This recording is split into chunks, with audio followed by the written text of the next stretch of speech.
এটাই শুধু গরুর দড়ি কেটে গরুকে নিয়ে পলাই। ওই চুট্টা বিড়াল, দাঁড়া, তোর খবর আছে, আমার গরুকে দিয়ে যা, দাঁড়া দাঁড়া দাঁড়া। নেও ছোড়া, গাছগুলা খাও, তোমাকে কাজ করতে হবে। তাড়াতাড়ি গরুকে দিয়ে হাল চাষ করে নেই, গম লাগাতে হবে। ওয়াও, জমি প্রস্তুত করা শেষ, এখন তাড়াতাড়ি গমের বীজটা লাগিয়ে দেই। এখন গম খেতে পর্যাপ্ত পরিমাণে পানি দিতে হবে। ওয়াও, ফসল কাটা শেষ, এখন গরুকে দিয়ে ফসলগুলো বাড়ি নিয়ে যাই। ওয়াও, 80 মণ গম পেয়েছি, এখন মারাই করে বাজারজাত করতে হবে। হাল চাষ করে গরুর গায়ে অনেক গন্ধ হয়েছে, গরুকে শ্যাম্পু দিয়ে ভালো করে গোসল করাতে হবে। ওয়াও, ঘাস করে মারে কি খেলাম, মরে গেলাম, বাঁচাও বাঁচাও। আরে আমার গরুটা মরে গিয়েছে, তাড়াতাড়ি ওর পশমগুলা তুলে ফেলি, কাজে লাগাবো। গরুর শিং দিয়ে চিরুনি বানাতে হবে। এখন সেলাই মেশিন দিয়ে গরুর চামড়াগুলো সাইজ করে জ্যাকেট বানাতে হবে। ওয়াও, সেই জ্যাকেট হয়েছে রক স্টার। এখন জ্যাকেটগুলো বাজার নিয়ে চড়া দামে বিক্রি করব। ওয়াও, আমি তো বড়লোক হয়ে গেলাম, এটাকে বলে বিজনেস স্ট্র্যাটেজি।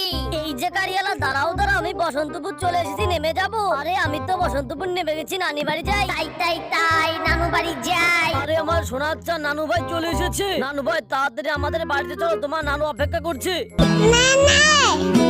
আরে নানু ভাই, তুমি তো শুকিয়ে গেছো, তাড়াতাড়ি মধুটা খেয়ে নাও। নানু ভাই, তোমার জন্য আমি দেশি মুরগি পুষে রেখেছি, আজকে তোমাকে খাবো।